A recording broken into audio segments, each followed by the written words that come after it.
శ్రీమాత్రే నమ. జయ గురు దత్తాత్రేయ నమ. ఈ వీడియోలో మనం జూన్ 6వ తారీఖు వరకు కర్కాటక రాశిలో కుజగ్రహ సంచారం ఈ అబ్బాయిలు అమ్మాయిల యొక్క వివాహ వ్యవస్థ మీద, అలాగే ఆలస్య వివాహానికి కారణమైనటువంటి ఈ కుజగ్రహం ఈ కర్కాటక రాశిలో ఉండడం వల్ల ఎందుకు వివాహాలు ఆలస్యం అవుతున్నాయి, వివాహ సంబంధాలు కుదరకుండా, ముఖ్యంగా అబ్బాయిలు ఎందుకు వివాహంలో లేట్ అవ్వడం, వారి జీవితంలో సరిగ్గా సెటిల్ అవ్వలేకపోవడానికి కారణమైనటువంటి కుజగ్రహం ప్రస్తుతం కర్కాటక రాశిలో ఈ నెల అంటే ఇంచుమించు జూన్ 6వ తారీఖు వరకు ఆ రాశిలోనే ఉండడం జరుగుతూ ఉంటుంది. అయితే కుజుడికి అది నీచ స్థానం అవడం వల్ల తను అత్యంత పవర్ఫుల్గా బలంగా పనిచేయలేకపోతుంటాడు. సాధారణంగా వివాహం జరగడానికి, వివాహం తర్వాత అన్యోన్య దాంపత్యం ఉండడానికి కుజగ్రహం చాలా వరకు కారణమవుతూ ఉంటుంది. అయితే ఎక్కువగా అమ్మాయిల జాతకంలో కుజుడు భర్త యొక్క స్థాయిని, ఎటువంటి భర్త వస్తాడు, అలాగే జాతకంలో కుజదోషం ఎంతవరకు ఉంటుంది, ఇవన్నీ కూడా ఎస్పెషల్లీ అమ్మాయిల జాతకంలో కుజుడు ఎంత బలంగా ఉంటే వారికి వివాహం అంత తొందరగా అవ్వడం, అలాగే వివాహం తర్వాత కూడా అన్యోన్యంగా ఉండడం, అలాగే తొందరగా సంతానం కలగడానికి కూడా కుజుడే కారణం అవుతుంటాడు.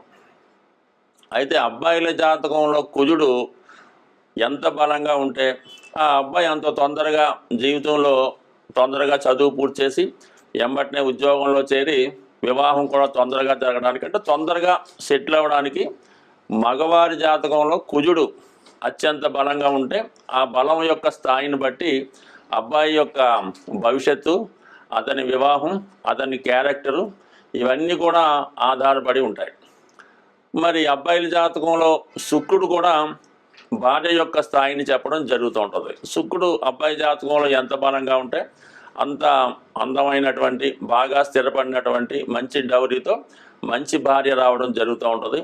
అలాగే శుక్రుడు పాపగ్రహాలతో కలిసి ఉన్న, పాప రాశుల్లో ఉన్నా కూడా వివాహం ఆలస్యం అవడం, తొందరగా జరగకపోవడానికి కూడా కారణం అవుతుంటుంది. అంటే ముఖ్యంగా ఈ శుక్రుడు రవితో కంబస్ట్ అయి ఉన్న, రవికి బాగా దగ్గరగా ఒకే డిగ్రీలో ఉన్నా కూడా వివాహం జరగడం అన్నది చాలా కష్టం అవుతుంటుంది. వివాహం తర్వాత కూడా వివాహ బంధం అన్నది చాలా ఇబ్బంది పెట్టడం కూడా జరుగుతూ ఉంటుంది. అంటే సుమారుగా చెప్పాలంటే ఎక్కువ వివాహ వ్యవస్థ మీద మనం ఎక్కువగా కుజుడినే తీసుకోవడం జరుగుతూ ఉంటుంది. కుజుడు ఉన్న స్థానాలను బట్టి కుజదోషం నిర్ణయించడం జరుగుతుంది. కానీ శుక్రుడు కూడా ఈ వివాహ విషయంలో చాలా ప్రాధాన్యత చూపడం జరుగుతూ ఉంటుంది. అందుకని శుక్రుడికి అలాగే మన కుజుడికి సరైనటువంటి అవగాహన, సరైనటువంటి స్థానాల్లో ఉన్నప్పుడు కూడా ఆ వివాహ వ్యవస్థ చాలా అనుకూలంగా ఉండే అవకాశం ఉంది. ఉదాహరణకి ఎవరి జన్మ జాతకంలో అయినా ఈ శుక్ర కుజగ్రహాలు కలిసినప్పుడు వాళ్ళ జీవితంలో వివాహం తర్వాత ఎంత కొట్లాడుకున్నా తిరిగి మళ్ళా కలుసుకోవడానికి కూడా కారణం అవుతూ ఉంటుంది. అందువల్ల ఏంటంటే ముఖ్యంగా జాతక పరిశీలనలో అమ్మాయిల యొక్క జాతకం చూసినప్పుడు ఆ కుజుడు యొక్క స్థితిని బట్టి, కుజుడు ఉన్నటువంటి స్థానాలు, కుజుడు ఏ గ్రహాలతో కలిసి ఉన్నాడు, పాపగ్రహాల వీక్షణ ఉందా, వీటన్నిటి బట్టి ఎప్పుడు వివాహం అవుతుంది, వివాహం తర్వాత ఏ విధంగా ఉంటుంది, ఏ వైపు నుంచి భర్త వచ్చే అవకాశం ఉన్నది 100% ఈ కుజుడు బట్టి అమ్మాయిల జాతకంలో చెప్పడం జరుగుతూ ఉంటుంది.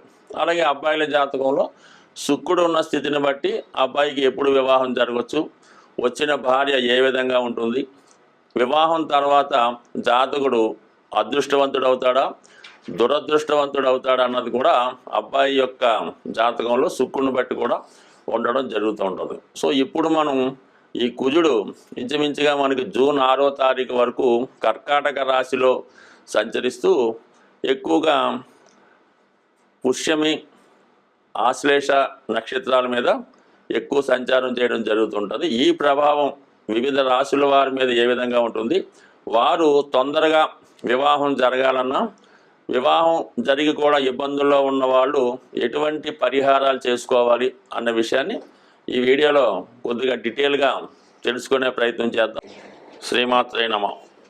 సింహరాశి వారికి 12వ స్థానంలో జూన్ 6వ తారీఖు వరకు ఉన్నటువంటి కుజుడు ఈ రాశి వారికి ఏ ఏ అంశాల మీద ప్రభావాన్ని చూపిస్తాడు అని పరిశీలిస్తూ, ముఖ్యంగా వివాహ విషయం, ఎవరైతే సింహరాశి మరియు సింహలగ్నం వారు వివాహం కొరకు ప్రయత్నం చేస్తున్నారో వారికి కంపల్సరిగా మీరు జూన్ 6వ తారీఖు వరకు ఆగవలసిందే. అప్పుడే మీ యొక్క ప్రయత్నం నెరవేరే అవకాశం ఉన్నది. ఒక గ్రహం 12వ స్థానంలో ఉన్నప్పుడు ఆ 12వ స్థానం నుంచి ఏ ఏ భావాలు చూస్తుందో ఆ భావ కారకత్వాల్ని, ఆ భావ ఫలితాన్ని నాశనం చేయడం జరుగుతూ ఉంటుంది. మరి 12లో ఉన్నటువంటి కుజుడు మరి అష్టమ దృష్టితో సింహరాశికి సప్తమ స్థానం అయినటువంటి కుంభరాశిని వీక్షిస్తూ ఉంటాడు. ఈ కారణం వల్ల ఏంటంటే మీరు ఎన్ని కష్టపడి ఎంత వివాహ ప్రయత్నం చేసినా ఏదో కారణం వల్ల అది డిలేగా పోస్ట్పోన్ అవుతూ ఉంటుంది. కాబట్టి సాధ్యమైనంత వరకు దాన్ని పక్కన పెట్టి మరి 3వ స్థానాన్ని వీక్షించడం అన్నది ఏంటంటే మీలో మంచి కాన్ఫిడెన్సు, ధైర్యం ఏర్పడుతుంది. ముఖ్యంగా ఏవైనా విభేదాలు, చికాకులు ఉన్నా, మీ పోటీదారులు ఎవరైనా ఉన్నా వాళ్ళు మీకు అనుకూలంగా మారి కొంతవరకు మీకు మీ యొక్క అభివృద్ధికి కారణం అవుతూ ఉంటుంది. అందుకని 3వ స్థానానికి కుజుడు కారకుడు. తన స్థానాన్ని చూడటం వల్ల కంపల్సరీగా మీకు అటు బంధువర్గం, బయటవారు అందరూ కూడా సహకరిస్తారు.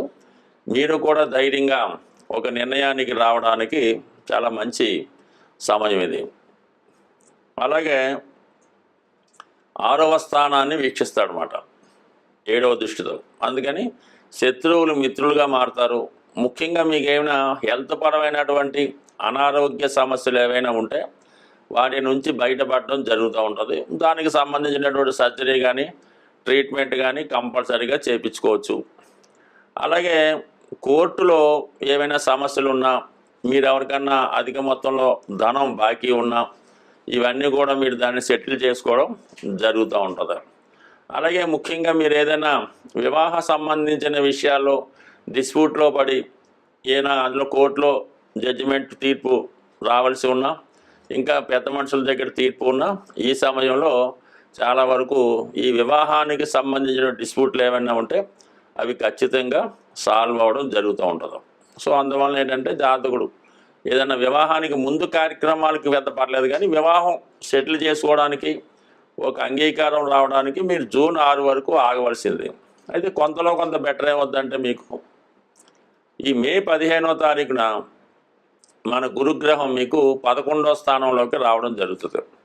ఎప్పుడైతే గురువు 11లోకి వచ్చాడో మీకు కంపల్సరిగా మిగతా భావాల్ని యాక్టివేట్ చేస్తుంటాడు. 3, 7, 11 భావాల్ని యాక్టివేట్ చేస్తూ కొంతవరకు వివాహ ప్రయత్నాలు దగ్గరగా రావడం మొదలవుతుంది. ఎప్పుడు మే 15 తర్వాత. బట్ ఏదన్నా మే 15 తర్వాత కొంత బెటర్ అవుద్ది. జూన్ 6 తర్వాత కన్ఫర్మ్ అవుతుంది. ఇక శుక్రుడు కూడా ప్రస్తుతం మనకి అష్టమ స్థానంలో ఉన్నాడు. అష్టమ స్థానంలో శుక్రుడు చాలా వరకు స్త్రీలకి వివాహానికి చాలా అనుకూలత ఉన్నప్పటికీ కూడా అక్కడ ఉన్నటువంటి పాపగ్రహాలైనటువంటి శని, రాహులతో కలిసి సంచరించడం వల్ల చాలా వరకు మంచి సాంప్రదాయమైనటువంటి వివాహాన్ని ఇవ్వలేకపోతుంటాడు. అయితే ఇంచుమించుగా మే 31 నాడు శుక్రుడు కూడా మీకు 9వ స్థానం అయినటువంటి మేషరాశిలోకి రావడం, మేషరాశిలో ఉన్నటువంటి శుక్రుడు ఇంచుమించుగా మీ సింహరాశిలో ఉంటే ఏ ఫలితం రావడమో ఆ ఫలితం ఇవ్వడం జరుగుతుంది. కాబట్టి ఇవన్నీ కూడా మన సింహరాశి వారికి మీ యొక్క వివాహం నిర్ణయం అన్నది మనకి జూన్ 6 తర్వాత బాగా కుదిరే అవకాశం ఉంది. ఇంకా మిగతా విషయాల్లో ఏమైనా స్థిరాస్తి మీరు అమ్మాలనే ప్రయత్నం చేస్తున్నా కంపల్సరీగా అది జరుగుతుంది. అలాగే దీర్ఘకాలికంగా సెటిల్మెంట్ కాకుండా ఉమ్మడి ఆస్తి ఏవైనా ఉంటే అది ఆస్తి పంపకాల ద్వారా జరిగి మీ భాగం మీకు రావడం, మిగతా వాళ్ళ భాగం మీకు ఇవ్వడం వల్ల కొంతవరకు మీరు ఆ భూమిని నిర్వహించే బాధ్యత తగ్గుతుంది. తద్వారా మీరు కొంత లాభపడడం కూడా జరుగుతూ ఉంటుంది. బట్ ఏదైనా వ్యయంలో ఉన్నటువంటి కుజుడు కొన్ని అదనపు బాధ్యతలు ఇవ్వడం జరుగుతూ ఉంటుంది. దానివల్ల మీ యొక్క తమ్ముళ్ళకో చెల్లెళ్ళకో పెళ్ళిళ్ళు చేయడం, ఇంటి సంబంధించినటువంటి బాధ్యతలుగా ఇల్లు రిపేర్ చేయడం కానీ, కొత్త ఇల్లు కొనుక్కోవడం కానీ, ఇవన్నీ కూడా ఎక్కువ భూమికి సంబంధించిన రక్త సంబంధీకులకు సంబంధించిన ఖర్చులు ఎక్కువగా ఉండడం జరుగుతూ ఉంటుంది. ఇవన్నీ కూడా వివాహానికి ముందు ఏదైనా ఇల్లు కొనుక్కోవడం, బాగు చేయడం ఇవన్నీ కూడా జరుగుతాయి. కాబట్టి మరి సింహరాశి వారు జూన్ 6 తర్వాత వివాహానికి రెడీగా ఉండొచ్చు. స్వస్తి. వివాహం ఆలస్యం అవుతున్న వారు, వివాహం తర్వాత భార్యాభర్తల మధ్య విభేదాలు ఉన్నవాళ్ళు, తొందరగా వివాహం కావాలన్నా ఏదైనా ప్రతిదానికి ఒక పరిహారం ఉంటుంది. కాబట్టి సాధ్యమైనంత వరకు ఈ సుబ్రహ్మణ్య స్వామి ఒకటి కారణం అవుతుంటారు, ఆంజనేయ స్వామి కూడా ఒకటి కారణం అవుతుంటుంది. అంటే మనకి కలియుగంలో హనుమాను తొందరగా అనుగ్రహించే గ్రహం కాబట్టి ముఖ్యంగా ఒక 8 మంగళవారాలు ఆంజనేయ స్వామి వారి ఆలయంలో 108 తమలపాకులు, ఒక 5 బాగా ముగ్గిన అరటిపళ్ళు, కొద్దిగా సింధూరం, ఒక కొబ్బరికాయ ఇవి తీసుకొని స్వామివారికి తమలపాకులతో అర్చన జరిపించి ఒక 8 మంగళవారాలు కంప్లీట్గా అర్చన చేయవలసి ఉంటుంది. మధ్యలో ఏదైనా ఆటంకం వస్తే దాన్ని కంటిన్యూ చేసుకోవచ్చు. అయితే ముఖ్యంగా స్త్రీలు వేకువజామునే లేచి ఈ స్నానం చేసేటప్పుడు ఆ నీళ్ళలో కొద్దిగా పసుపు కలిపి మంగళ స్నానం చేసిందాక తలక స్నానం అది చేయవలసి ఉంటుంది. సాంప్రదాయ దుస్తులు ధరించవలసి ఉంటుంది. కంపల్సరిగా గాజులు, అంటే మట్టి గాజులు, దాన్ని గాజులు అంటారు. 2 చేతులకు కూడా కనీసం ఒక చేతికి 8, ఒక చేతికి 8, అది ఎరుపు రంగు అయితే వెరీ బెటర్, ఆకుపచ్చ రంగు అయినా పర్వాలేదు. ఈ విధంగా వాళ్ళు సాంప్రదాయ దుస్తులతో సాంప్రదాయంగా ఈ పసుపు కలిపినటువంటి నీటితో స్నానం చేసి వాళ్ళు ఈ 8 మంగళవారాలు కంప్లీట్ చేయవలసి ఉంటుంది. మగపిల్లలు కూడా ఇంచుమించుగా సాంప్రదాయ దుస్తులతోనే చేయాలి. ఆ మంగళవారం కంపల్సరీగా నియమంగా ఉండాలి. ఆ ఒక్కరోజు మామూలుగా భూమి మీద సాపేసుకొని తలగడేసుకొని దుప్పటితో కప్పుకోవచ్చు. మన మంచం మీద కాకుండా విడిగా సెపరేట్గా పడుకొని ఈ 8 వారాలు పూర్తి చేయడం వల్ల కంపల్సరీగా 8వ వారం అవ్వకుండానే వివాహం జరిగే అవకాశం ఉంటుంది. ఇంకా ఈ సమయంలో ఏంటంటే ఏదైనా కొంతమంది వివాహం అయినటువంటి ముత్తైదువులంటి స్త్రీలకి ఏదైనా పలహారం ఇవ్వడం, వాళ్ళకి కందిపప్పుతో ఉన్నటువంటి కలిపినటువంటి భోజనం, అంటే అన్నీ ఉంటాయి, దాంతోపాటు కందిపప్పు కూడా కంపల్సరీగా ఉండడం, ఈ విధంగా చేయవలసి ఉంటుంది. కంపల్సరీగా 8 మంగళవారాలు ఆంజనేయ స్వామి తమలపాకులు పూజ చేస్తే 100% ఈ వివాహానికి ఎక్కడున్న స్వామి ఆ వివాహ సంబంధం కలిపే అవకాశం ఉంటుంది. సరే, ఇది కొంతవరకు ఉంది. కొంతమంది ఈ మంగళవారం రోజు చీమలకి పంచదార, బియ్యం పిండి ఆహారంగా వేయటం వల్ల, లేదంటే చెరువులో ఈ నదుల్లో ఉన్నటువంటి చేపలకి ఆహారంగా ఏదైనా బిస్కెట్లో, పేలాలో అవి వేయడం వల్ల అనేక రకాలు పరిహారాలు ఉంటాయి. ఇవి తొందరగా శీఘ్రంగా పరిహారం జరుగుతూ ఉంటుంది. కాబట్టి ఈ హనుమాన్ చాలీసా పారాయణ చేయడం వల్ల కూడా వివాహం అవుతుంది. సుందరకాండ పారాయణ, హనుమాన్ చాలీసా, ఏదైనా హనుమాన్ ఆరాధించడం వల్ల కుజగ్రహ అనుగ్రహంతో తొందరగా వివాహం జరిగే అవకాశం ఉంటుంది. స్వస్తి.